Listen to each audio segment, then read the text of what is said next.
la neuroanatomía, nosotros vamos a usar un libro base. Y nuestro libro base es Snell, Neuroanatomía de Snell. Como ya habíamos dicho en las clases anteriores, no es que el Latarjet no sea bueno o el Rouvier no sea bueno, sino que el Snell es mucho más didáctico para los que van a empezar recién a leer neuroanatomía. ¿Cómo se llama? Snell, claro, porque en portugués. Snell. Para los que les gusta la parte de neuroanatomía, de repente, si quieren profundizar un poco más, sería bueno que lean también lo que es el Latarjet, o mucho más profundizado en el Rouvier, bien explicado también, pero un poco más largo. Você tem professores de PDF esse livro? Sí, tengo. Pode disponibilizar? Gracias. Para los exámenes vamos a estar usando siempre lo que es el SNEL. ¿Qué quiere decir eso? Si ustedes tienen alguna duda o les parece que algo en el examen se corrigió mal, entonces nos sentamos, agarramos el libro del SNEL y usamos ese para corregir. Si de repente en el Latarjet o en el Rouvier está seguro lo que ustedes dicen, lastimosamente no vamos a aceptar eso, solamente lo que está en el SNEL. ¿Por qué? Porque con relación a la neuroanatomía hay mucha bibliografía, hay muchos términos diferentes, hay muchos epónimos. Entonces, para tratar de hacer esto, para que todos hablemos un mismo lenguaje, vamos a tratar de mantener siempre el SNEL como nuestro libro base. Bueno, podemos comenzar entonces. Neuroanatomía. Al hablar de neuroanatomía, es importante saber cuál es la unidad estructural y funcional del sistema nervioso. Nuestra unidad estructural y funcional va a ser la neurona. La neurona es una célula que está especializada en una función. ¿Cuál es la función de las neuronas? Ellas están especializadas en la conducción nerviosa. ¿Qué quiere decir eso? Que estas células, estas neuronas, lo que van a hacer es van a transportar, van a llevar ese impulso nervioso desde la porción, desde la región donde se origina ese impulso nervioso hasta un órgano efector. Pueden hacerlo de manera directa o pueden hacer comunicando varias neuronas entre sí para poder llegar hasta un órgano efector. Tengo entendido que la parte del sistema nervioso ustedes todavía no vieron en histología, ¿es cierto eso? Sí. ¿Vieron ya? Sí. Bueno. Entonces ya tienen más o menos una noción de lo que es el sistema nervioso. ¿Saben más o menos la diferencia entre la neurona y la neuroglia? Neuroglia, el sistema de sostén, las 4 células que encontramos en la neuroglia, ¿sí? Los astrocitos, los oligodendrocitos, las células de la microglia, las células ependimarias, ependimocitos. ¿Más o menos tienen claro eso? ¿Por qué es importante estudiar eso antes de empezar con el estudio de la neuroanatomía? Porque conociendo lo que es la parte histológica, bueno, en realidad sería bueno siempre conocer primero la parte histológica, después ir a la parte anatómica y por último a la parte funcional. Porque sabiendo la forma que tienen las células, vamos a saber cómo esas células se van agrupando y formando los distintos órganos, y ahí vamos a poder estudiar la anatomía, y una vez que comprendamos eso vamos a ver también la función, cuál es la función de cada una de las células. Entonces, más o menos ya saben lo que es la neurona, la histología del sistema nervioso. Esta imagen que tenemos acá está representando lo que es una neurona. La neurona es como las demás células. La neurona va a tener una membrana celular, va a tener un núcleo, va a tener sus distintas organelas, ya sean mitocondrias, ribosomas, retículo endoplasmático liso, rugoso, complejo de Golgi, microtúbulos. Todas esas estructuras nosotros encontramos también en la neurona. Para poder estudiar la neurona, nosotros describimos en ella 2 porciones. Una porción que es la parte más grande de la célula, que recibe el nombre de soma, soma o cuerpo, que es esto que tenemos acá. Y dentro del soma o cuerpo es donde nosotros vamos a estar encontrando el núcleo y la mayoría de las organelas. Y todas estas prolongaciones que vemos nosotros acá, que están llegando o que salen del soma o cuerpo, en conjunto, cada una, o sea, todas esas prolongaciones juntas, para tener un nombre. En primer lugar, tenemos estas prolongaciones, que son las dendritas, y esto que es el axón. Todas las prolongaciones juntas reciben el nombre de neuritas. O sea, cuando yo digo neurita, yo me refiero tanto a las dendritas como al axón. ¿Entienden? Neurita entonces es todas las prolongaciones juntas, ya sea por un lado lo que es las dendritas y por otro lado lo que es el axón. ¿Cómo nosotros diferenciamos las dendritas del axón? Como ven ustedes, las dendritas son numerosas y son mucho más finas y ramificadas. Enseguida se ramifican. ¿Cuál es la función de estas dendritas? Perfecto. Las dendritas, la función de las dendritas va a ser recibir ese impulso nervioso. Una vez que recibe el impulso nervioso, va a estar transmitiendo ese impulso nervioso hasta el soma o cuerpo, y del soma o cuerpo, ese impulso nervioso va a viajar a esta otra prolongación, que como ven ustedes, es una prolongación mucho más grande, mucho más voluminosa, y en todo su trayecto prácticamente no tiene ramificación. En algunas ocasiones se suelen encontrar 2 o 3 ramificaciones, pero lo importante del axón, de esta prolongación, es que ella no se ramifica, solamente la porción distal. Esta prolongación más grande recibe el nombre de axón. El axón, en la parte distal, como dijimos, se va a estar ramificando, y todas estas ramificaciones reciben el nombre de teledendritas. Teledendritas. O sea que por un lado tenemos las dendritas y por otro lado tenemos las teledendritas. Si estudiamos más profundamente lo que son las teledendritas, vamos a ver que en ellas encontramos una estructura con forma de botón que recibe el nombre de botón terminal. Y es ese botón terminal el que va a estar haciendo contacto con otra neurona o con un tejido para poder producir lo que es el impulso nervioso, la sinapsis. ¿Qué vendría a ser la sinapsis? La sinapsis es la comunicación que existe entre dos neuronas. El espacio que hay entre las dos es el espacio sináptico o la hendidura sináptica. Y van a estar viendo ustedes cuando vean fisiología que existen muchos tipos de neurotransmisores. Esos neurotransmisores son los que se van a estar liberando para poder producir la sinapsis y para que la otra célula se pueda despolarizar. Entonces, en general, eso vendría a ser lo que es la neurona. Otra cosa importante, el impulso nervioso va a tener un sentido. Como ya dijimos, ese sentido va a ser recibido por lo que son las dendritas, viaja hasta lo que es el soma, y del soma viaja a lo que es el axón, para terminar en las teledendritas que se comunican con otra neurona o con un órgano. Entonces, este va a ser el sentido del impulso nervioso. Acá tenemos un cuadro donde está representando lo que es el soma. Ahí estamos representando el soma.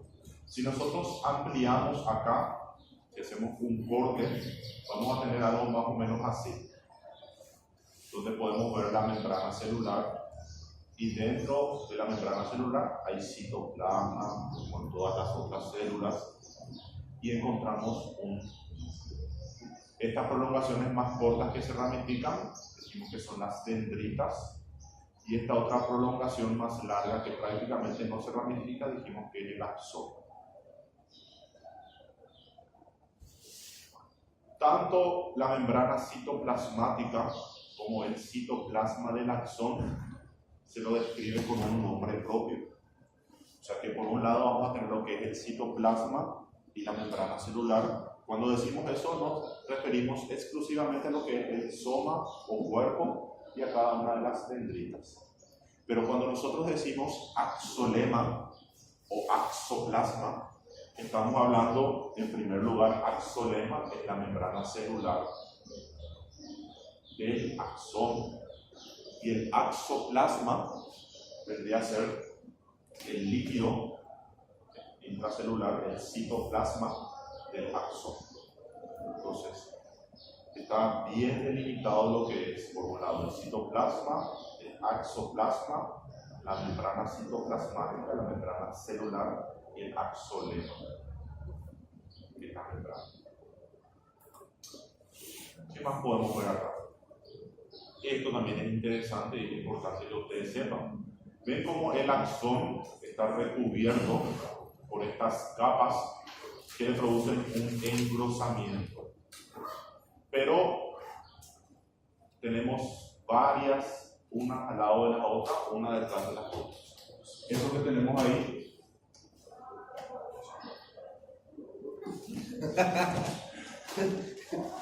venga.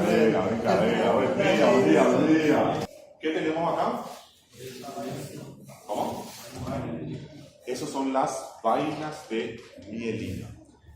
¿Por qué el axón posee estas vainas de mielina? ¿Por qué el axón necesita estas vainas de mielina? ¿Cuál va a ser su función?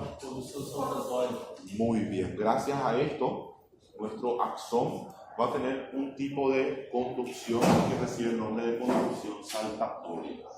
¿Por qué? Porque estas vainas de mielina van a estar formadas en su mayor parte por lípidos, y ese lípido lo que va a hacer es va a aislar. Entonces el impulso nervioso que estaba llegando hasta acá, en vez de despolarizarse, la despolarización es un proceso bastante lento, lo que va a hacer es va a saltar esta vaina de mielina y va a despolarizar esta parte. Va a saltar la vaina de mielina y va a despolarizar la siguiente parte. Entonces tenemos un impulso nervioso que es mucho más rápido que si nosotros no tuviésemos esa vaina de mielina. No quiero solamente eso, es lo que podemos ver acá.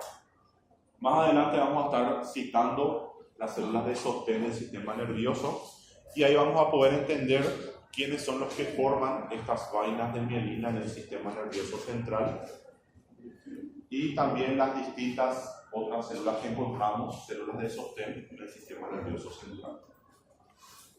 A ver, ¿qué estructuras tenemos señaladas ahí? Esas son las dendritas. ¿Y esto que está acá? Estos conjuntos reciben el nombre de axón. ¿Y esto que tenemos acá? Las dendritas. Todo lo que está representado ahí de verde recibe solamente un nombre. ¿Cómo se llama? Las neuritas. Neuritas. Todo lo que está en verde es neurita. Y lo que está en rojo es soma o cuerpo. Todas as ramificações então, da porção anterior e posterior. Todo. Inclusive el axón, ¿verdad? Inclusive el axón es una neurita. Otra cosa importante es la clasificación de las neuronas. Muy bien, eso es algo muy importante que nosotros debemos de saber.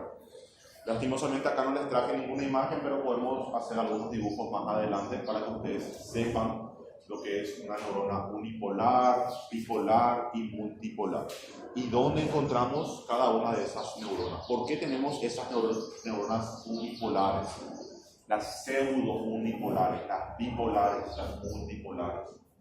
¿Cómo nosotros diferenciamos lo que es el axón de la dendrita en una neurona bipolar, por ejemplo? Esas son cosas básicas, elementales de neuroanatomía que nosotros tenemos que saber. Pero vamos a dibujar eso un poco más adelante, no se preocupen. Vamos a estar viendo ahora lo que es la sinapsis. Acá les traje dos neuronas juntas que están representando lo que es una sinapsis. Y ven ustedes cómo el axón termina con las teledendritas, y esas teledendritas son las que hacen sinapsis con las dendritas. En realidad, cuando estudian ustedes fisiología, van a ver que yo les estoy mintiendo a ustedes ahora. Esto es nada más para que ustedes tengan una noción básica, concepto general. En realidad, no siempre se produce de esta manera. Tenemos tres tipos de sinapsis. Lo que tenemos representado acá, abajo, es un tipo de sinapsis que recibe el nombre de sinapsis axodendrítica. ¿Por qué? Porque se hace una sinapsis entre el axón y la dendrita.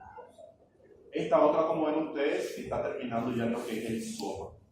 Entonces, ese tipo de sinapsis recibe otro nombre, que es una sinapsis axosomática, el axón con el soma. E inclusive tenemos neuronas muy largas, tenemos axones muy largos, en los cuales esa sinapsis va a ser una sinapsis axo-axónica.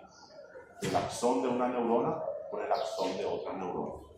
Entonces, en general tenemos 3 tipos de sinapsis, pero axónica. Lo importante que sepan ustedes cuando estudian lo que es anatomía es que existe la sinapsis, que es la comunicación entre esas dos neuronas.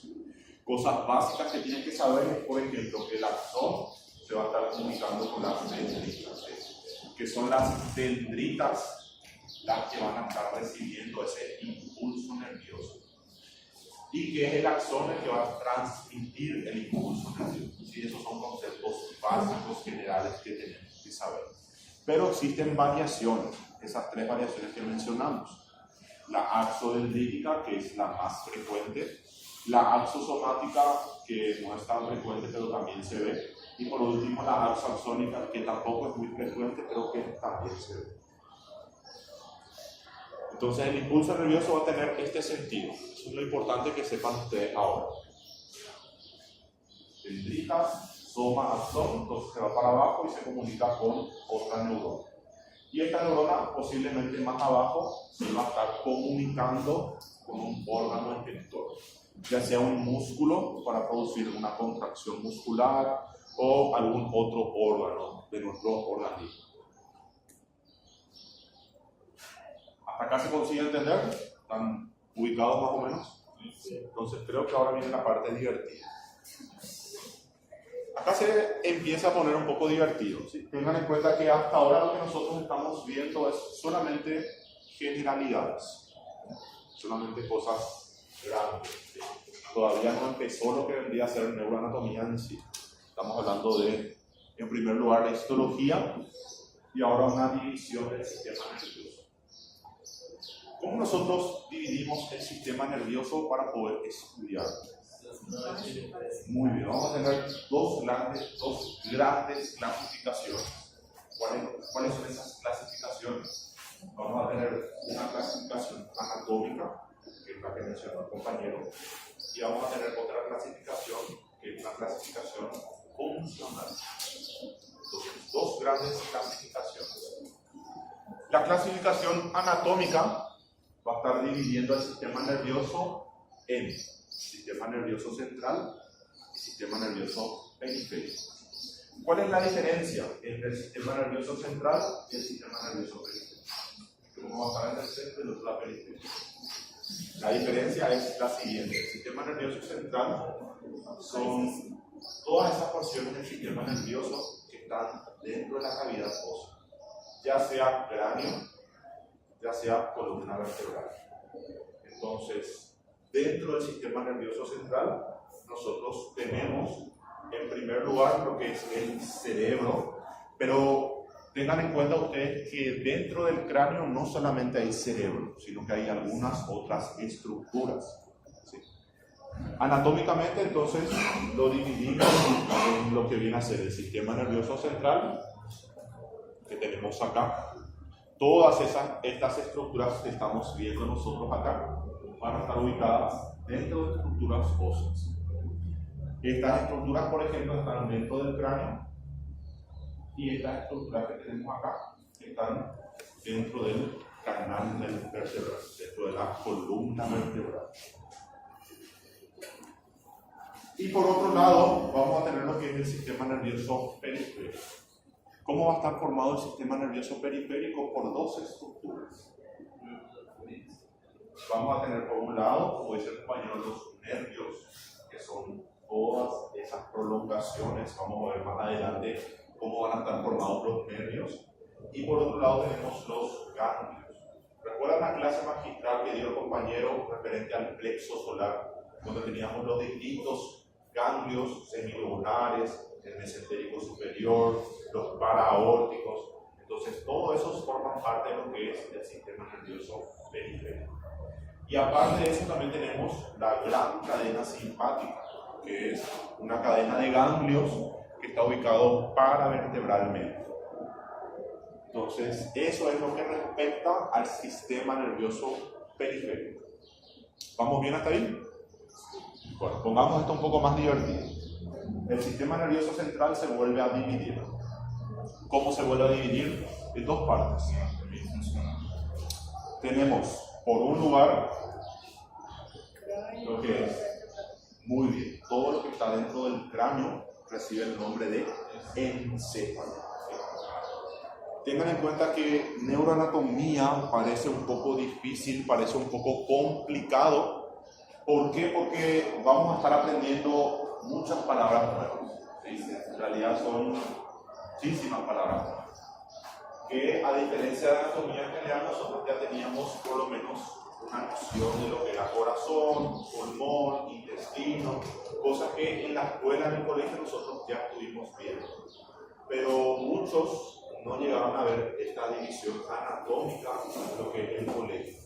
Por eso es que hay muchas palabras nuevas y eso es lo que cuesta a la hora de estudiar neuroanatomía. Pero no es tan difícil, van a ver que es cuestión de aprender algunas palabras y el resto vamos relacionando. Igual que anatomía general.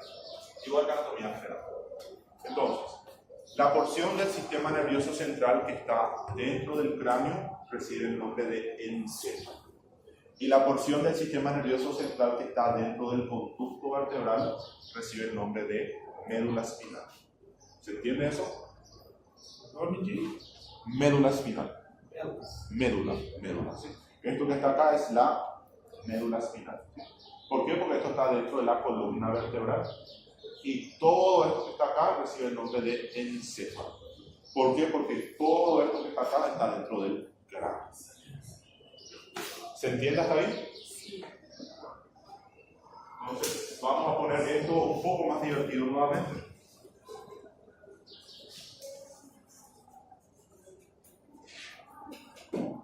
El encéfalo, para poder estudiarlo, nosotros lo dividimos en tres.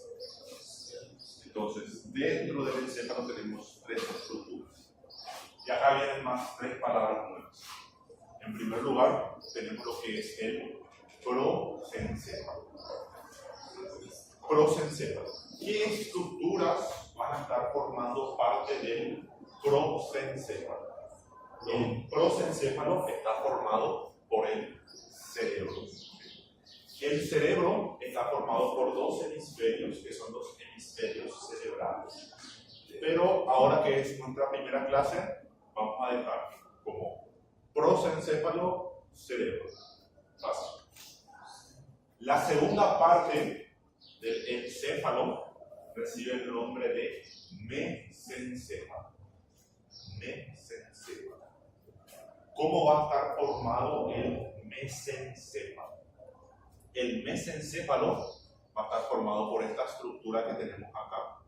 Esto que tenemos acá es el mesencéfalo. Y está representado principalmente por, y ahora viene otra palabra nueva, pedúnculos. Cuando hablamos pedúnculos, cuando hablamos del sistema nervioso central, ¿qué son los pedúnculos? Vamos a ver que los pedúnculos son estructuras, son una pequeña porción del sistema nervioso que lo que van a estar haciendo es van a estar uniendo dos estructuras. Entonces los pedúnculos, en este caso el mesencéfalo va a estar formado por los pedúnculos que reciben el nombre de pedúnculos cerebrales. ¿Por qué pedúnculos cerebrales? Porque van a estar uniendo el cerebro, que va a estar por arriba, con esta tercera porción del encéfalo que está por abajo. En realidad estas tres estructuras, para ser más específico, solamente con la protuberancia. Entonces, el pedúnculo cerebral, pedúnculo, estructura que une, pedúnculo cerebral une el cerebro con otra estructura que vamos a describir más adelante. ¿Vamos bien hasta acá? Sí. A continuación, tenemos la última porción del encéfalo. Esta última porción recibe el nombre de romboencéfalo. Romboencéfalo. El romboencéfalo va a estar formada por 3 estructuras. Recibe el nombre de romboencéfalo porque tiene la forma de un rombo. Dentro del romboencéfalo vamos a encontrar un espacio que tiene la forma de un rombo. Creo que en portugués se dice losango, algo por el estilo, esa figura geométrica. Las porciones del encéfalo, las partes que van a estar formando el romboencéfalo son 3. Tenemos 2 estructuras que son anteriores, que están ubicadas hacia adelante, y tenemos una estructura que está ubicada hacia atrás. Esa estructura que está ubicada posteriormente parece un cerebro más pequeño, mucho más pequeño, y recibe el nombre de cerebelo. Esto que vemos nosotros acá representado en rojo es cerebelo, que es la única estructura del romboencéfalo que es posterior. La única. Cerebelo. Y vamos a tener 2 estructuras que son anteriores. ¿Cuáles son esas estructuras? Son estas 2 que vemos acá. Una de un color más o menos rosado, salmón, qué sé yo. Y la otra que está más abajo que parece más amarillo, mostaza. No sé qué color es esto.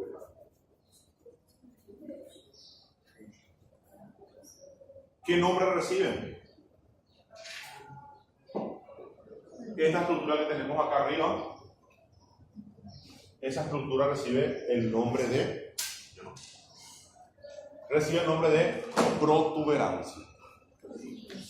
Protuberancia. También conocida como puente de Barolio. ¿Por qué recibe el nombre de puente? Porque vamos a estar viendo en otras imágenes, en otras ilustraciones, que la protuberancia o el puente parece una estructura que tiene la forma de un puente que va a estar uniendo ambos hemisferios cerebelosos. Dijimos que el cerebelo parece ser un cerebro más chico. Dijimos que el cerebro tiene 2 hemisferios. El cerebelo también tiene 2 hemisferios. Y esta estructura que está acá parece como un puente que une ambos hemisferios cerebelosos. Puente de Barolio. Barolio fue la persona que descubrió, entonces él le puso su nombre y se quedó como puente de Barolio. Y por último, tenemos en la parte más inferior esta estructura que recibe el nombre de bulbo. ¿Sí? Bulbo raquídeo. Entonces, es fácil, Fácil. Tenemos por un lugar lo que es el prosencéfalo, tenemos el mesencéfalo y tenemos el romboencéfalo. El prosencéfalo formado por el cerebro, el mesencéfalo formado por los pedúnculos cerebrales. Pero ojo, no solamente son los pedúnculos cerebrales, los pedúnculos cerebrales son las estructuras más grandes. Cuando estudiemos la configuración externa del mesencéfalo, vamos a ver que tenemos otras estructuras, no es tan aburrido, es mucho más divertido. Y por último tenemos el romboencéfalo, que está formado por la protuberancia, el bulbo y el cerebelo. Por abajo tenemos lo que es la médula espinal. O pedúnculo ele vai unir o cérebro com a protuberância? Muy bien, muy bien. Entonces, ahora que ya estudiamos lo que es el romboencéfalo, podemos decir que el pedúnculo cerebral va a unir, ¿qué tenemos arriba? El cerebro. ¿Qué tenemos abajo? La protuberancia. Entonces une el cerebro a la protuberancia. Professor, mas a ponte não faria o mesmo sistema do peito? ¿Cómo? A ponte Y el puente a su faria vez, o mesmo sistema. así como dice el compañero, el puente a su vez va a estar uniendo dos estructuras, que son los dos hemisferios cerebelosos. Muy divertido. Y en el cerebro vamos a ver que tenemos más otra estructura que une los hemisferios, que es el perro. Interesante. Por allá atrás, escuché hace rato la palabra teleencéfalo. Es correcto. El teleencéfalo es una subdivisión del prosencéfalo. El prosencéfalo muy bien se va a dividir en dos. Por una parte lo que es el telencéfalo y por otra parte lo que es el diencéfalo. Pero esa clasificación vamos a darla más adelante, porque ya son muchas palabras nuevas y le va a confundir un poco a ustedes. Dejemos entonces la clasificación del prosencéfalo para la siguiente clase o de repente para la vuelta del recreo. Prof, fala de novo aí essas duas, só para deixar anotado. Sí, O prosencéfalo se divide en teleencéfalo y diencéfalo. El teleencéfalo es los hemisferios cerebrales propiamente dicho. Y el diencéfalo, no sé si alguien alguna vez escuchó hablar de lo que es el tálamo, el hipotálamo, ¿sí? La glándula pineal, todo eso forma parte del diencéfalo, que vamos a ver más adelante. ¿Se entiende más o menos acá? Sí. ¿Ya se está poniendo un poco confuso? ¿Todavía no? Bueno, entonces vamos a ver cuándo se Está pone. explicando bem. Repasemos. ¿Eso que está ahí qué es? Muy bien, todo esto junto recibe el nombre de encéfalo. Esta porción que está arriba, ¿qué nombre recibe? Cerebro. El cerebro corresponde a qué parte del encéfalo? prosencéfalo. Prosencéfalo. Perfecto. Esto que tenemos acá, ¿qué es? Mesencéfalo. El mesencéfalo está formado principalmente por qué estructuras? Pedúnculos Pedúnculos cerebrales. Esto que tenemos acá, ¿qué es? Romboencéfalo, que é a protuberancia. Muy bien, todo esto junto al romboencéfalo, pero lo que está señalado ahí es la protuberancia ocular. Romboencéfalo. Esto que tenemos acá, ¿qué es? bulbo raquídeo, Bulbo raquídeo, que como me dijeron, también forma parte del romboencéfalo. Y esto que tenemos acá, ¿qué es? medula espinhal. Médula espinal. ¿La médula espinal forma parte del encéfalo? No, No. ¿Y esto que está acá? sim. Y el cerebelo también forma parte del romboencéfalo. Muy bien. Vamos a un término nuevo, más una nueva palabra. Esta nueva palabra es el troncoencefálico. Troncoencefálico. ¿Qué es el troncoencefálico? Tronco del árbol, tronco, ¿cómo es el tronco? El tronco entonces tiene que estar formado por estructuras que van a formar como una línea más o menos recta. Entonces, estas tres estructuras juntas reciben el nombre de troncoencefálico.